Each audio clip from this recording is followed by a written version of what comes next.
Hi, everyone. Thank you so much for coming here today. And I'm really excited to have Chef Greg with us.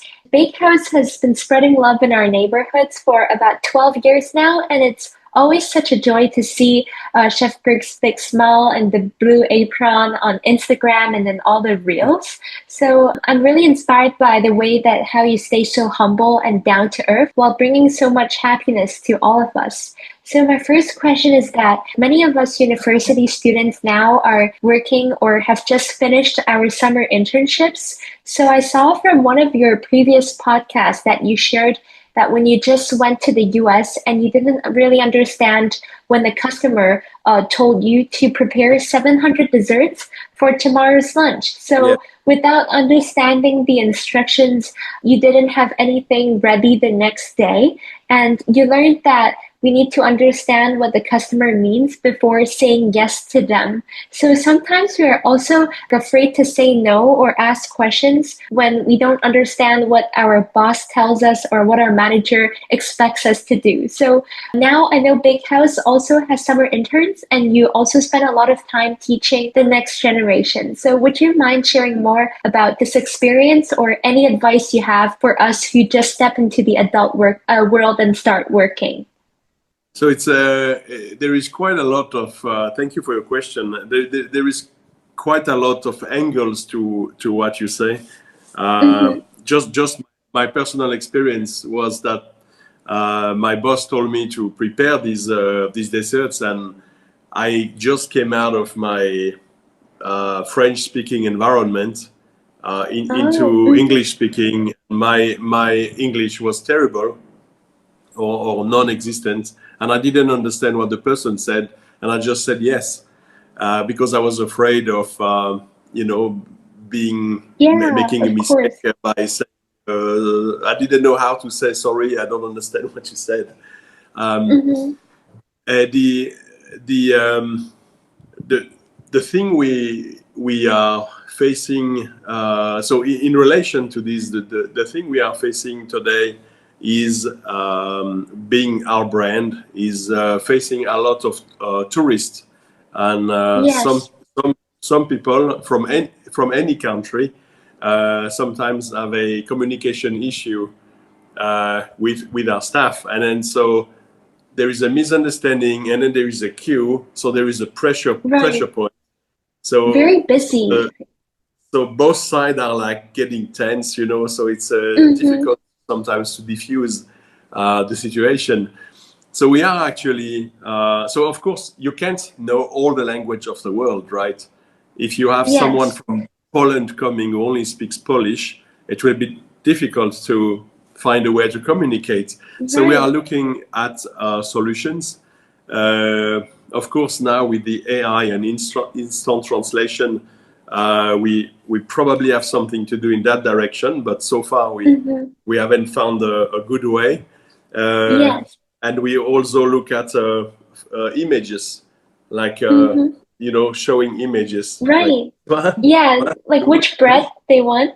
Yes, and then so we are working on this idea to enhance um, the communication, but the main point is always smile and be friendly, Yes. and then it's okay. Like getting angry is no use, and if you don't understand something, just raise your hand and say sorry. I really didn't understand what you said. Something like this, yes. Yeah, thank you so much for sharing that story. And I feel like it really resonates with us because whenever I go to Bakehouse and I always see there is such a long queue, and I imagine they speak all different languages, but they're all united by their love for the pastries you make and Correct. also, yeah, the flavors. So I think that is one of the universal language we use. And you mentioned the smiling, the whether it's AI or just you feeling connected personally with each other, and that's very precious. Yes, it is. Yeah. So yeah, thank you. And I'm also wondering about like how you made some important life decisions because life is always full of different choices. And at 20 years old, you left Switzerland just 500 francs in your pocket, you didn't Correct. understand English, and you flew to Colorado. So you made two big decisions. One is to pursue your dream as a chef over the military path, and later on, when you spend like 8 years at Four Seasons and become so high up as the executive pastry chef, and you decide to start your own business, starting Bread Elements and Bakehouse. So it must be a very different and new adventure to you. So I was wondering, how did you consider between these paths? And for us young people, we might be frightened to take risks. So how do you Mm. have this courage to take the Uh, leap? I think I'm probably a little bit crazy, so it helps. I just after my time in the military, I was fearless, so Right. I'm afraid of nothing, right? You're very brave. Very brave, yes. So I take a bag and 500 Swiss franc, and I just say, oh, let's go. I bought a one-way ticket to United States, and Wow. I told myself, let's see what happened, Mm-hmm. and I know how to come back, so it's okay. I'll find a way. And I think in life there is a motto that is interesting: is no risk, no reward. Right. If you stay in your comfort zone always, very little will happen. It's Mm-hmm. just how things are. If you get out of your comfort zone and then start to engage with other people, engage with different things you don't know, not comfortable with, maybe it hurts a little bit, like me going to the United States. Um, Mm-hmm. but eventually, if you are resilient and strong and tell yourself, okay, try again, try again, try again. Don't give up. Just keep going. You Mm-hmm. eventually see a 1% better than yesterday. Like, okay, Right. I learn a word today. I learn an English word, so I can say something more, and so on. And on this, when I came to Hong Kong in 1999, working at the Regent Hotel, the Yes. the pastry team had only very little people speaking English, and of Oh. course I Mm-hmm. didn't speak Cantonese, so I had to learn very quickly the basics of Cantonese so I could Mm-hmm.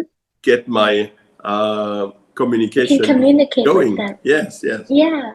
So Wow. get out of your comfort zone and be resilient. Don't just, Mm-hmm. oh, it hurts, oh, it's too hard, and then don't give up. Just keep going.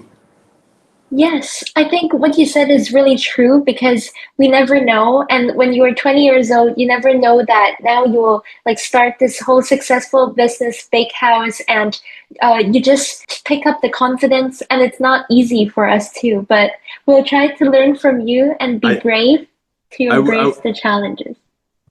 yes, Yeah. I will also say that um, in doing anything, so and in Mm-hmm. business and at work and in anything, there are people who talk, and then there are people who do.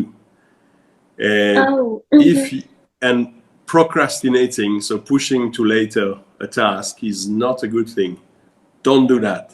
It's Okay.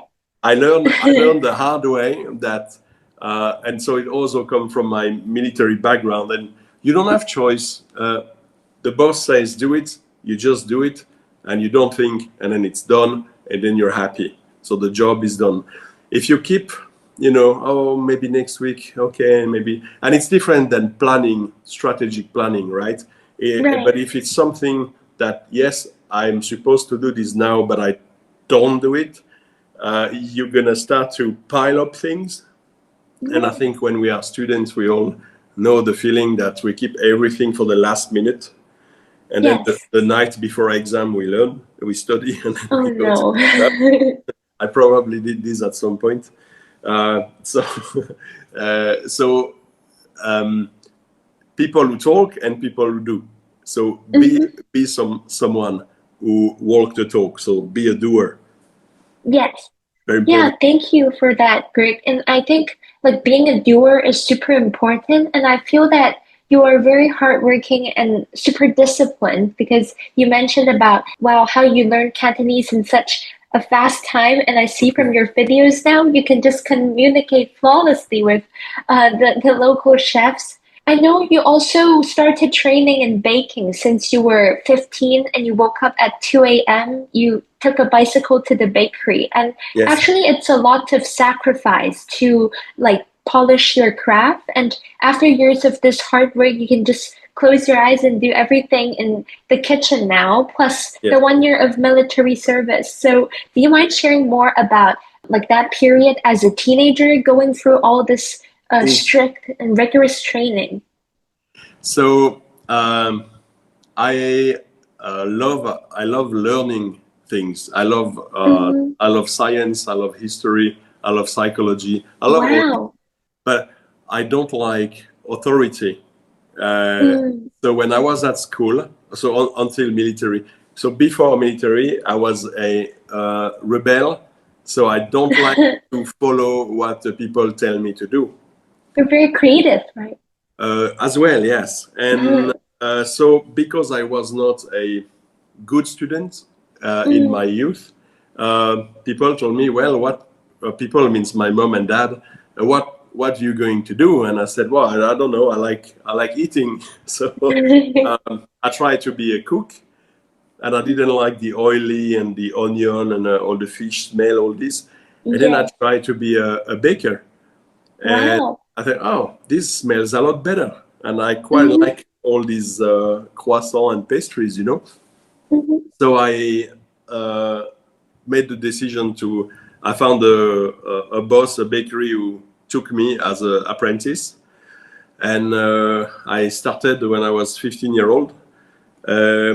And most of my friends, uh, they had you know, when you are 15, you have a social life.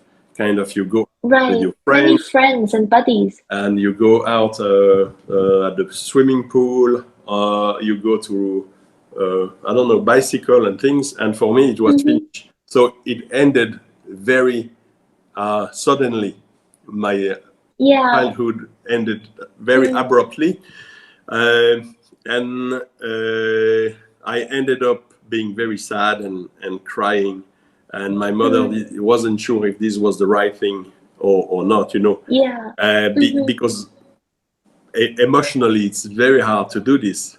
You Hmm. know, And you're you still are, very small at 15. It's yeah, still a very young age. 5 years before I was 10-year old. Hmm. And then I'm 15, and then I go at 2 a.m. with my bike to make bread, and it's Yeah. hot, hard, and sweating. So it was extremely difficult, the transition. Hmm. But the same thing happened as I was saying before about 1% better every day. After about 6 months to a year, I started to see progress, and I started to Wow. see improvement. And I'm like, oh, I actually can do this, and I like it. And And you're then good at it too. yes, I was Hmm. quite enjoying what I was doing, and actually I graduated first of my class Wow. in the final exams, and I saw the potential behind this, and then instead of being sad, I took pride in what I was doing. Like, I'm good at this. Look at me. I'm getting better, and I will be. I always told myself I will be the best. I will always do everything to reach the top. So it Eventually, gives you sense of achievement and yes, fulfillment too. yes, yes. I I was so I grew up in a very humble family. So you know, Hmm. not much luxury, Yeah. and I started working very young. To anything I wanted, I paid for by Hmm. myself, and I was Yeah. trying to achieve more and more and more. You know, to Hmm. prove myself that I can be all this. You know, so that's how Yeah. I kept going. That is, yeah, that is so inspiring to hear because I think it's very difficult, like as a child when you're still exploring different paths and you have to go through all this very strict training. And I imagine it must take a lot of hard work, sweat, and effort to reach that end result. And that's why I feel like your words, actually, you are just the perfect example of a doer because from 15 years old to now, opening different shops and like partnering with different people to do the right thing, it is not easy, but you still continuously improve. And I think we should definitely learn from the spirit of resilience. And just now you mentioned about your parents' influence too. And I imagine sometimes your work ethic must come from them. I'm very happy to see that you visited Switzerland last month and then you tasted your mom's apricot jam and you also grew up in this very beautiful farm. You lived with your grandparents. So do you mind like talking a bit about your childhood memories and how they influenced your baking or life journeys? So it's probably part of the resilience because my grandparents were fully living from farming. And then my parents, maybe half of their life was also farming. And so we ended up helping with the task of farming. So picking vegetable, fruits, potato, milking the cow by hand, and taking care of the chicken and so on. So I did all this as a young boy, and Wow. until I started to work actually, because then I had an excuse not to go. So I started working, and when you do this work, when you do farmers work, Yes. you learn very you learn the soil and the ground Very principles. hands-on. Yes, and you learn to respect what you're doing. If you don't produce or don't take care of your raspberries when you pick them up, and you cannot Oh, sell them to. We were selling them to a bakery that was making raspberry tarts. oh, I see. But if we didn't pick them at the right point or take care when you harvest them, then the bakery will refuse it, and then you can't sell them. You don't have money. You just eat your raspberries, So Yeah. the respecting the ingredients, respecting the work and the integrity was a very very big lesson for me. And my parents, from not from my birth because I didn't understand anything, but from very small to until I left home, they were all about family values. Wow. Family values means be kind, help others, don't fight people, don't bother arguing. But of course, You're great. respect yourself and stand for your ideas and so on. So just don't be a slave or under other people, but work with your values and stick to it. And so if one day you see someone in need help him. Hold the door when Yeah. someone walk behind you, and be polite and say thank you and smile. And I always, it's in my blood, so I kept Your it DNA. for forever, and I still do the same thing. So I think being humble and kind and keep your both feet on the ground is a very important thing. Yeah. So Those are very precious values. And yes. mhm. So And you continue. Yes. yeah, no. So this is what my parents gave me, because Yes. I didn't want to study school stuff. I wanted to work, and so what they gave me was life principles, life values. Yeah, but I think for life values, those are the most important thing because sometimes with, there is book smart and street smart. And I think they Yeah. teach you a lot of life wisdom. And now you still smile very happily and be Yeah. optimistic, positive about life. What you said about street smart, Mm-hmm. in French we call it le bon sens paysan, which is Oh, the the farmer's common sense. Farmer's common sense. So with in problem solving, it's Yeah. very, very direct. You know, something's broken, it's not working, fix it. You don't have the tools, find a way, be creative, find a way to bypass the problem. Don't say, oh, it's broken, and then you just leave. So the common sense, the farmer's common sense is very very down to earth, one-to-one. You know, they don't think for 10 hours about solving an issue. It's just let's go, you know. Yeah. So it's a good thing to do this. It's definitely, because when we are facing a problem, if we just think a lot, but we don't think about ways to solve them, it cannot solve by itself. So I think, your parents must be very proud of what you achieved today, and it's nice that you can go back and visit them. And yeah, that's wonderful. I think they are very proud, and I think you know, it's hard to understand the size of what we've made with Bakehouse today, because there is a lot of moving parts and a lot of things, but they just asked me, everything is okay with work, and I said, yeah, everything is fine, thank you. You know, all good. Yeah. Yeah, and you face a lot of different challenges when you start Bakehouse and throughout your journey too, but you still try to solve different problems. And last week I had a guest interview with a Taiwanese pawn shop business owner, and he also told us the importance of trust, like finding the right people and partners to work together. And I know you also emphasize the importance of trust, not just in business, but also in life. So I am wondering, because it is rare to find someone that is similar to you, who share the values, are passionate, warm, and humble like you. So how do you find the right friends and partners along your way? I think, so this is a very good question. Thank you. I think the more you search, the less you find. Wow.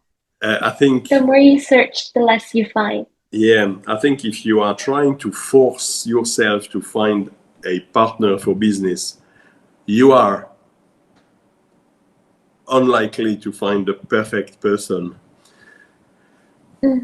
If you, so it will sound strange, but there are ecosystem of people where you should mingle and meet people and talk, and eventually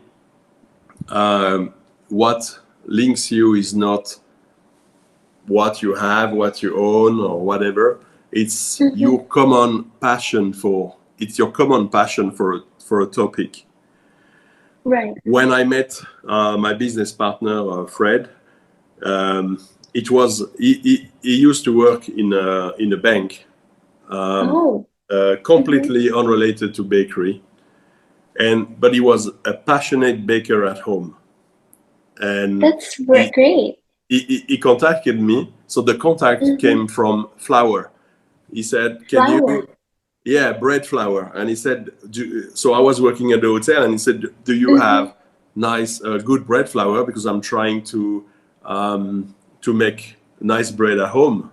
And I said, "Sure." So I gave to him a few kilos of flour, and he made bread. And then to say thank you, he invited me for a drink. And then I think we had several drinks, which helped.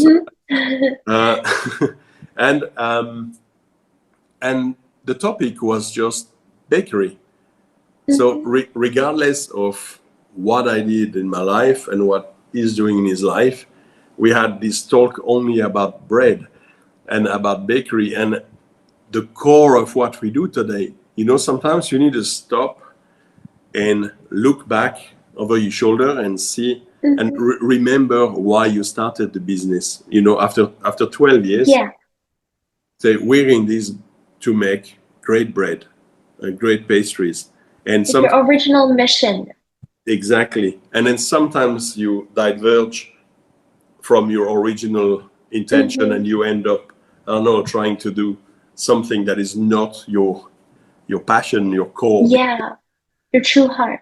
So, and I'm saying this on a high level approach because, of course, you want to diversify your products, you want to open new streams of sales, you want Definitely. to, but this is strategic, not like, oh, I'm doing bread and then somehow I end up making fishbowl noodle and Oh, completely yes. different. Yeah. So when you try to develop your business, you also have to think about new directions because people's tastes change and they have different demands too. I'm very excited to learn about your partner, Fred, because I heard that you said you guys are very opposite to each other. You are like yin and yang, but you still learn and respect a lot from each other. So that's a great story. And you have this thing in common. You're united by your love for flour and baking. Yes, the opposite part is still the same today. It's 12 years now, and it's still the same. And the fact that we have, it's not opposite. We say the same thing, Yeah, but I approach it from the different angle. emotional design guest experience products, and he approach it from um, pragmatism, logic, numbers, system model. And then so at the beginning is like he says, we must do like this, and I say, nah, we need to care about the people and the product. And then at the end, maybe the next day, we both said the same thing. We say, oh, actually, yes, we actually agree on on what it is. Yeah. And always like this. But that's great. So you guys have different skill sets, and because you're coming from different angles, so you can complement each other very well too. And one plus one, but greater than two, and that makes Yeah, like Bakehouse even more successful because of this spark and this like merge in your wisdom. So correct. yeah. I know like throughout your 25 years in Hong Kong, I imagine that the journey mustn't be like sweet all the time, but there are also bitter times too behind your success. Like maybe when you're just starting your own business, have you experienced any dark moments of maybe jealousy, betrayal, or acts of kindness Ooh. from some stranger who have like gave you warmth when you needed it? I think when you start a business, there is everything you said, all of it will happen. Wow. Hmm. There is no, I mean, if it's easy, everyone will do it. Everyone will Hmm. make a bakery like we did, but it's not easy. It's a lot of work, and it's you make 2 steps forward, 1 step backward all the time.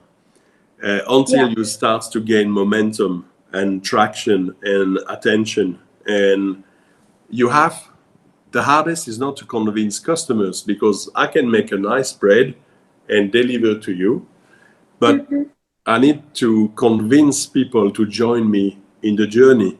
So I need to convince, not that we are going to make great bread, but I need to convince you what journey you are joining me for, Oh. and Hmm. where we are going. What's our goal with this? It's not, Yes. hey, join me, we are going to make bread. That's not So you enough. have to tell the story of your business. Yes, you have to say we are going to try to bring sourdough bread culture into Hong Kong, and try to have a more healthy and better bread for everybody. And Hmm. if you want to learn this and walk with me, join me. And then, so it's very hard to convince someone with this story. Yes. People are like, oh, different bread like this. I don't know. I'm not too sure. And so Hmm. it took time to. So the first people who actually stick with us, who stayed with us, are probably the one we need to be thankful for. Some Right. people are still with us after 10 years. Wow. We have a handful of people who are with us for 10 years or more, and this is really meaningful. You know, you've made an impact on the people.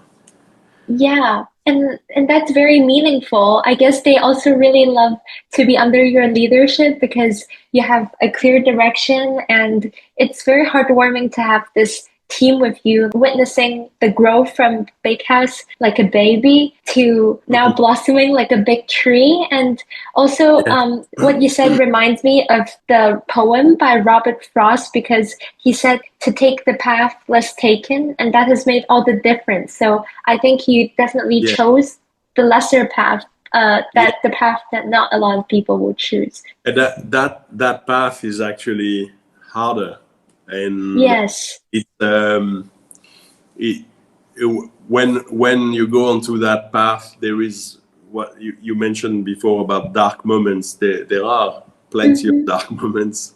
Wow. And what is important when you start a business is don't do it alone. If you do it alone, you have no one to talk to. You have no one to reflect bounce ideas. You have no shoulder to cry on. Yeah. And you need this one. And sometimes, so when I mean cry, I mean to vent your frustration. So I will vent my frustration to Fred, and then he will share with cheer him. me up. And then the week after, he will vent his frustration, and I will cheer him up. And this is very important. Like you are having a support network. Yes, very, very important. So I guess nowadays, because Bakehouse is becoming more public, and sometimes you might also like receive some criticism or negative reviews. So I guess it must be difficult. So how do you manage to deal with these emotions while staying like still resilient and optimistic? So yeah, this is a good question. When you are in hospitality or food and beverage, you cannot please everybody. Yes. Your taste for food is very personal. There is no general consensus of what is good, what is bad. You like something, I don't like someone, oh, so. And you can't please everyone. So if someone say, oh, it's good, but it's nothing special, well, it's okay. You're entitled for your opinion. Yeah.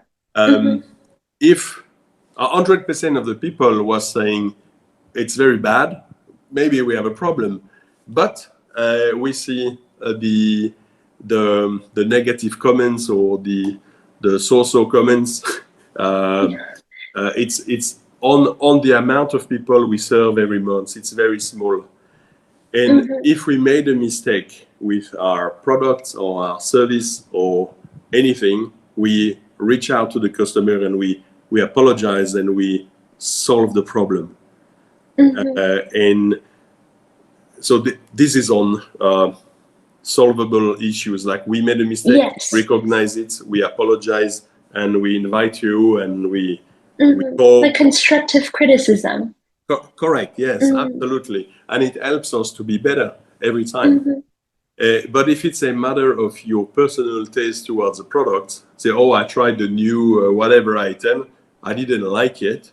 Oh, sorry. We try better next time, So yeah. you have to take it in and turn it into a learning or positive experience. Yeah, that is very precious. And sometimes whenever you mention the difficulty about both convincing people to join your mission and also the customers, so it's a lot of balance and a lot of different voices that you face today. And I really admire how you can still try to like solve this problem and have such a humble and open mind.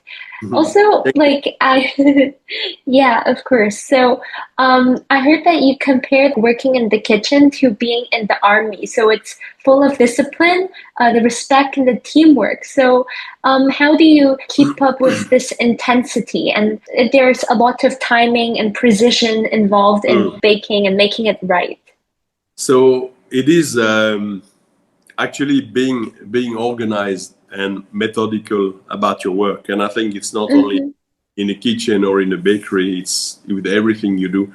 Yeah. Improves your efficiency, and you are, you know, quite happy to have a model or a system to execute something. Yes. So we say that a well planned battle plan is half the war won. So if you if you plan your strategy well, you are already a step ahead.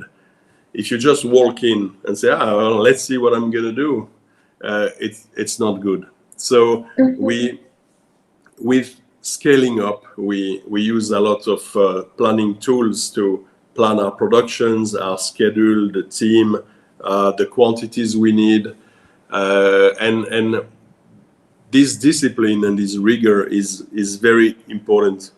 I think discipline is a very key word in planning and discipline. So you make a plan and you stick and you execute it is very important.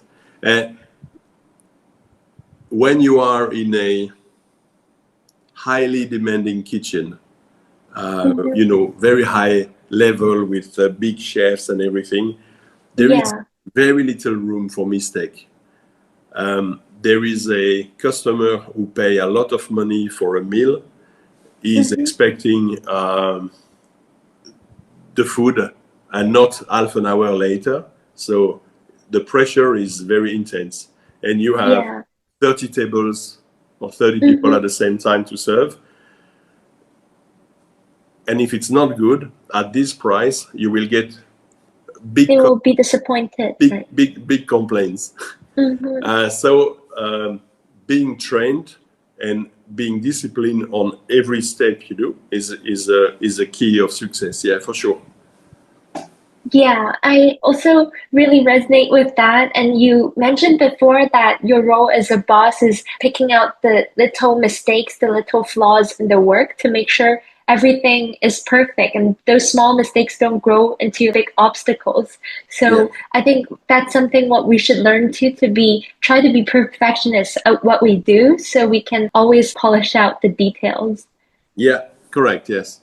Yeah, and another question is that I saw your video with a baker who bakes mooncakes. He's the old man, and you're so kind to hold his hand. And I guess he must be so proud to teach you how to make mooncakes. And I feel that you guys are very happy and enjoy the art of baking, although you don't really understand each other. Yes. So, yeah. This is a very good example of different culture.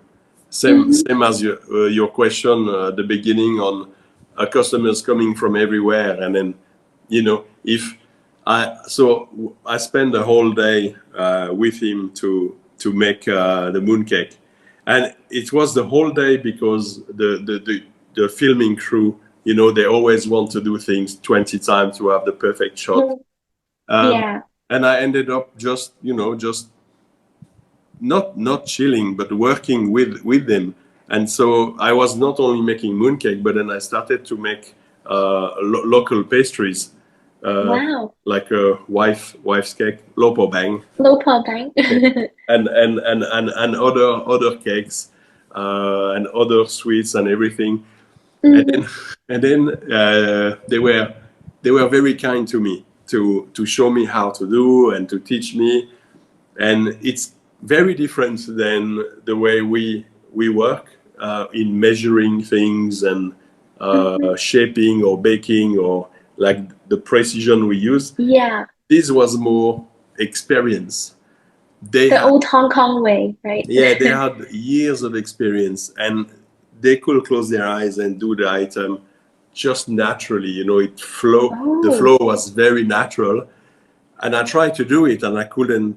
I was just clumsy doing it because I'm not used to and I don't know the little tricks, you know, and it was a very humbling experience for me. I really loved it. Really. That's great. Yeah, I also saw you went to Sham Shui Po to learn from another traditional bakery to make the Yeah, gai zai bao and the yeah, cakes, while the son of that bakery also come to Bake House to learn from you. yeah. So This yeah, was this was very funny.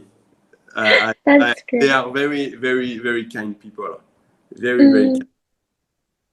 Yeah, you are very kind too, and I feel like you are always trying to learn more and improve even after like achieving so much. And I'm curious what you say is the meaning of life to you. Is it warm moments like these? I know it's a pretty like big question, The but meaning of life. yeah. The meaning of life. I don't think there is an answer, but a definitive answer. But I think you have to find your true happiness. Hmm. It's everyone has a different. We're all different, and we all Yeah. even in a category of I like I don't know flowers.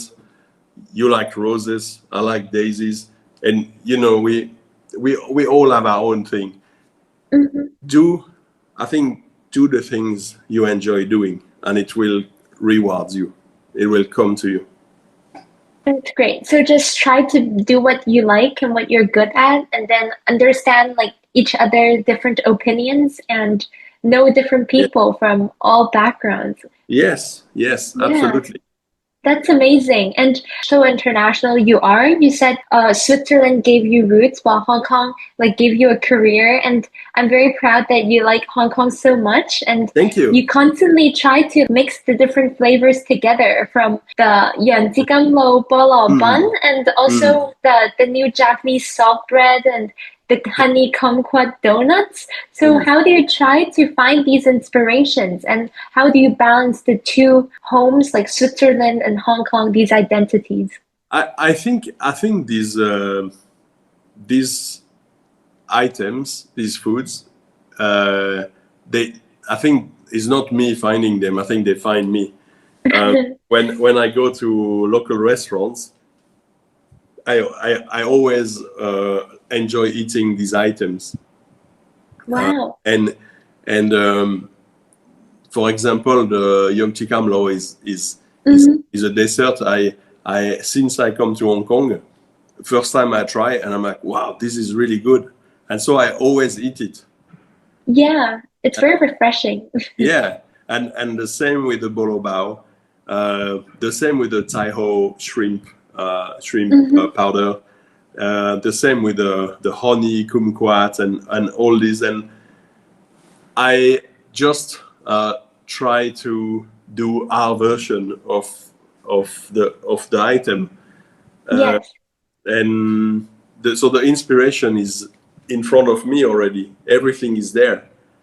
So I just need to try. We try quite a long time to fine tune the items. Hmm. So it takes quite a while to create things.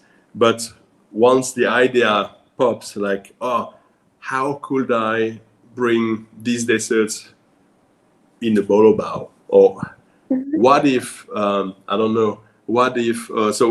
We also did. For example, we did a tiramisu Danish in Causeway Bay, Wow. Hmm. and the concept was, what if tiramisu was a Danish pastry, and then So from you there, mixed it together. yeah, so from there we say, okay, we need coffee, we need sponge cake, we need the mascarpone cream. How do we make it? And then we start to build things, and it's the same thing with Young Chicamlo. When I close my eyes, what are the flavors that come through my mind, and how can I recreate these Hmm. as a feeling inside a bun? So that's all the ideas, and so you need to be very creative and have a great palette Hmm. for the flavor. Yeah, that is so interesting to hear because I feel like you're constantly trying to make the East meet the West for your food. And also the idea of tiramisu and Danish, that's like both French and Italian. Well, actually, your signature egg tarts also came from repurposing the leftover flour and pastry. And that like, Yeah, shows the Hong Kong spirit of how adaptable and flexible you are as well as your craft. Yes, yeah, it was a problem solving thing. Like Hmm. what can we do with all this leftover dough? And then we just try to make egg tart, and then it's like, oh, so quite a bit of fine tuning. But then it came out finally after a few months of trial. It came out like, oh, okay, this is it. This is good. This is great. And having the right texture for the crust, the right sweetness, the right caramelization, the right uh, texture of the curd and everything. And it was little, so small detail, but so important. And we're very proud to have this today. And then we see a lot of people inspired by this, way outside of Hong Kong. Like uh, around the world, people have been inspired about this. We started doing this in 2018, and before that there was Portuguese egg tart and Hong Kong style egg tart, or classic egg tart Hong Kong style. And then we came up with this, and then With the sourdough, right? yeah, with the sourdough croissant base, so flaky base for the tart, and then it became a big hit. So it's very happy for this. Yeah, that's wonderful. And you also have your team from all kinds of different backgrounds and some also from Hong Kong because you said you love working with Hong Kong people because they are very serious, they're efficient, and they're not afraid from hard work. So Yeah. yeah, like do you mind sharing more about your team? Like how do you work on a daily basis? So I worked in many different countries and very many different part of the world, Hotels, right? Mhm. in hotels. I also did some consultings and in many countries. And I Wow. can tell you, uh, if you come on this side of the world, there is very hardworking people. Uh, I will say Hong Kong has a very high skilled workforce, and Hmm. very hardworking, resilient, and uh, doers. Not Right. just talking. And Hmm. I have the luck and the privilege to have met very talented and hardworking people in my career here, who are still working with me today. Actually, and it makes the dream possible. It enables the dream, because alone you cannot do anything. But Yes. if I was in a country where people don't have this drive or the ethics or the motivation and the trust is very important, Hmm. then it wouldn't be the same. I will probably open and then 5 years later close and then just go home. So Hmm. these strengths of this level of manpower really enables the business to thrive. Mhm. I think it takes both sides because you have such an open mind and you're open to exploring like new things while your team also gives you feedback and they work together with you. You're both doers, so you can make the magic happen. And Yeah, you correct. mentioned that you also work in like many hotels across the world because I know that you came to Hong Kong. You even remember the exact date in 1999 when you came as a 22-year-old. I'm wondering how these 14 years of hotel training, and it's very official in terms of hospitality and must have taught you a lot. So how did it prepare you to later open Bakehouse? Um, I think because of the level of quality of the hotels I was going into. So it was always Hmm. 5 star with awards and Michelin stars and all this. So Yeah. it was always um, about going for the best, be the best, always.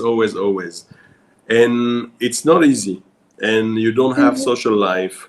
Um, I didn't see my son grow up from 0 to 8-year-old because I Oh, was just working. very busy. Yes, so it's a sacrifice to do this, and you have to be Mm-hmm. ready for the sacrifice. Um, but the pain and the hardship of doing this shapes you. You know, it thickens your skin to the Mm-hmm. point where after that you are battle ready. You are ready to go into your own thing, and you are comfortable because I never felt ready before. I mean, until I decided to start Bakehouse. Yeah. And Mm-hmm. before that, I never felt the confidence to do it. But after opening the Four Seasons, staying for 8 years, working in all kind of places around the world, where everywhere you go, the culture is different. So the approach Mm-hmm. to work is different. The the You staff, meet all kinds of people too. yes, the staff behave differently. The understanding of the people, the skill set, the expectation of what is a good croissant, what is a good tiramisu, what is a good Yeah. thing. It's very subjective, and then so when you raise the bar, Mm-hmm. you have to bring your people with you to say, okay, this is 100%. If you can give me 85%, I'm happy. You know, so Oh. Mm-hmm. you when you make sample for your team, you make it the best Mm-hmm. ever, which is probably impossible to execute in large scale, but then Mm-hmm. they will do the Try everyday their work. best too. And it's try the best is not a good thing. Try the best is like hoping for the best. It's not good. Just make it to at least the standard, Mm-hmm. not below. After is okay. Things work. Yeah. Yeah. So if you shoot on the moon, you land on the stars, but you Yeah, just try to set that standard up yeah, there. yeah. Moon shooting is exactly what it Yeah. is. Yeah, correct. If you have a bit more time, I'm also curious because you mentioned about your son and you're always very busy, but I know outside your work, you're also very responsible husband and father. You mentioned bringing your wife to the wet markets and Yeah, you yeah, put your son's rugby competition into your calendar so you never yeah. miss it. So how do you balance being, wow, so ambitious and like perfectionist, trying your best at work, but also being a present father at home? So I mean, now my son is in university in Australia, so Wow. it's Hmm.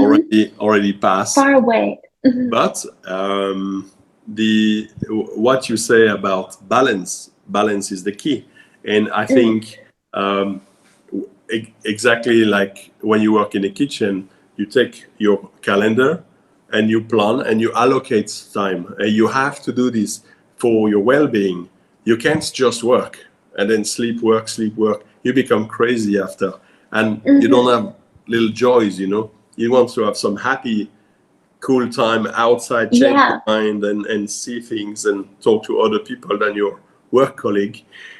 So you take your schedule and you say, okay, on Wednesday, Friday, Sunday, I allocate several hours here.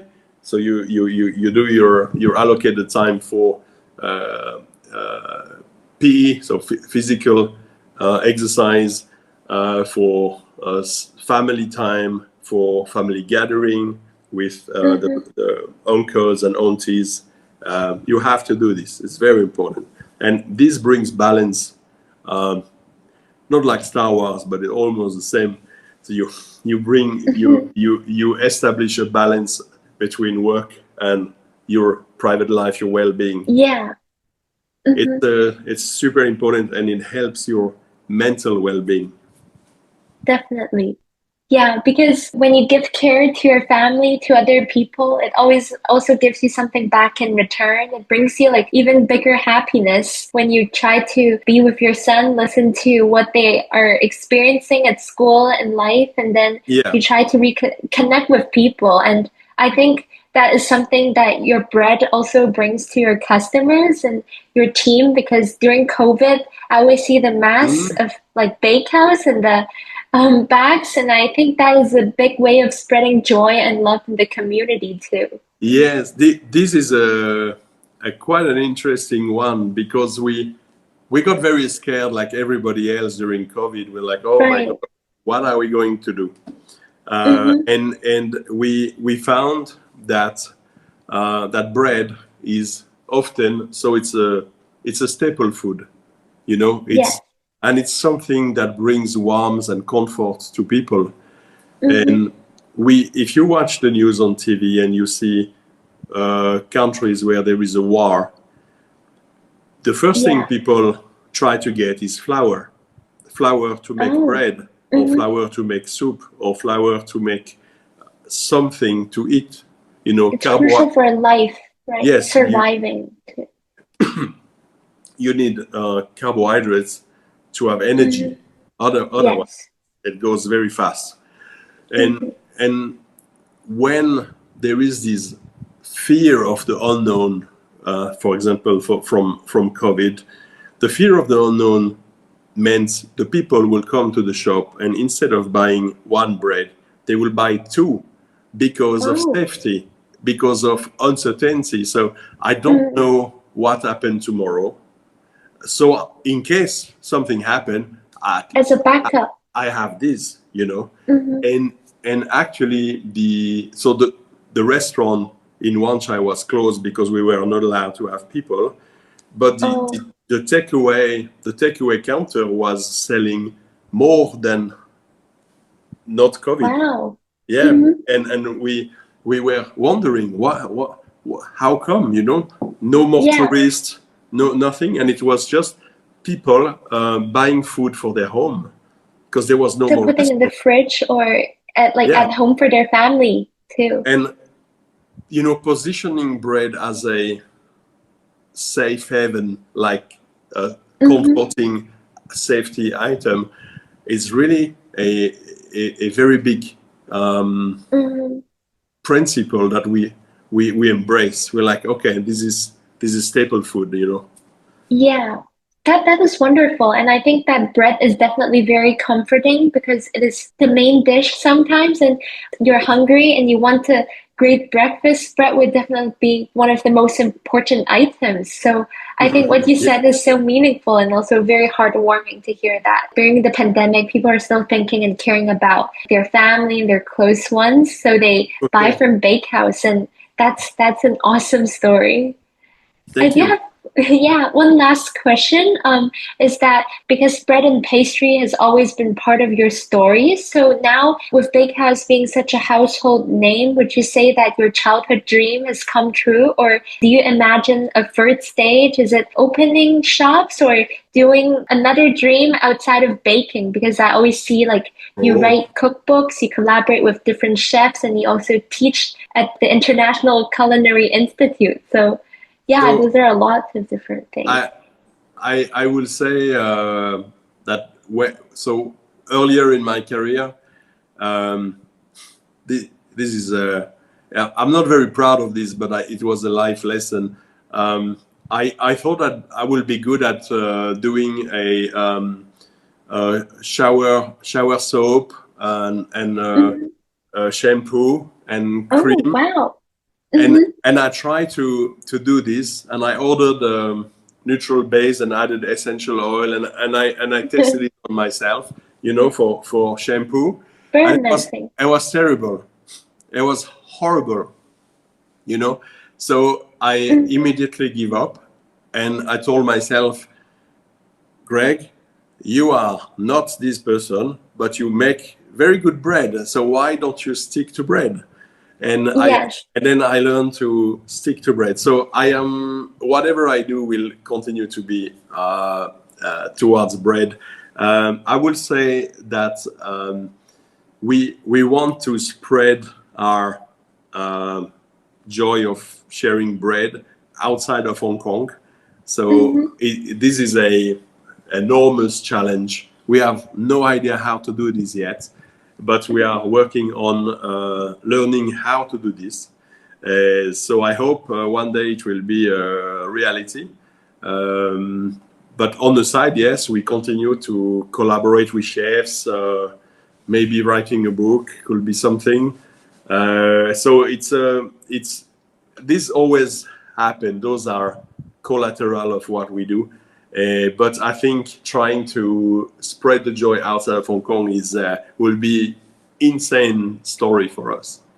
Yeah, I think it must be very popular in other places too, like maybe in mainland China or in Taiwan, Singapore. I think it would be such a sensation, but it's also very hard, right? We because we are here in Hong Kong, we kind of want to stay in the Asia Pacific region.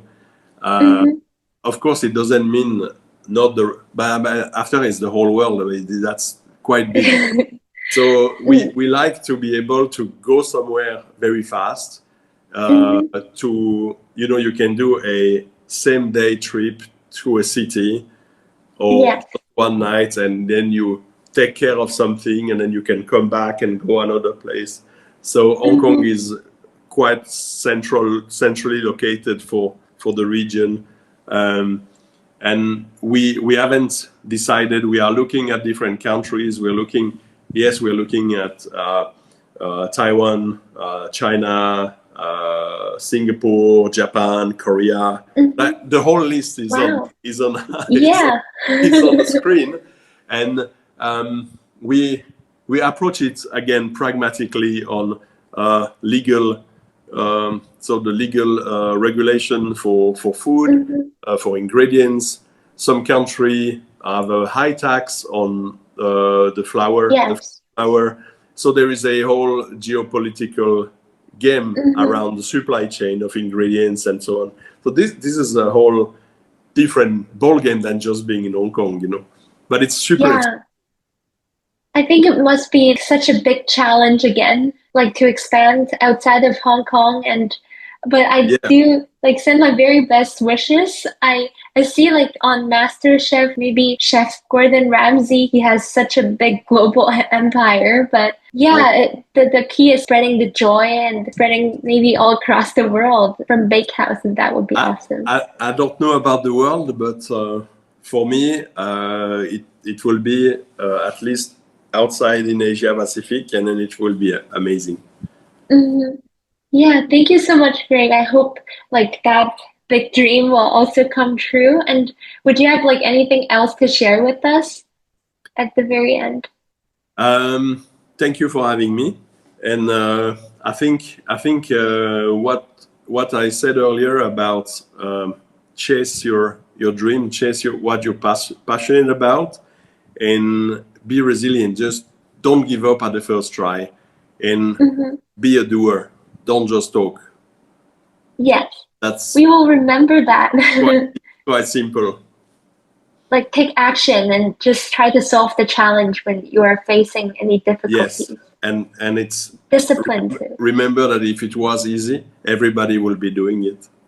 Yeah, so take the path less taken and try to be confident and be courageous. Exactly. Yes. Thank you. Thank you so much, Greg. It's so nice having you today, and really appreciate Emma's help with making this interview happen too. No problem. Thank you very much.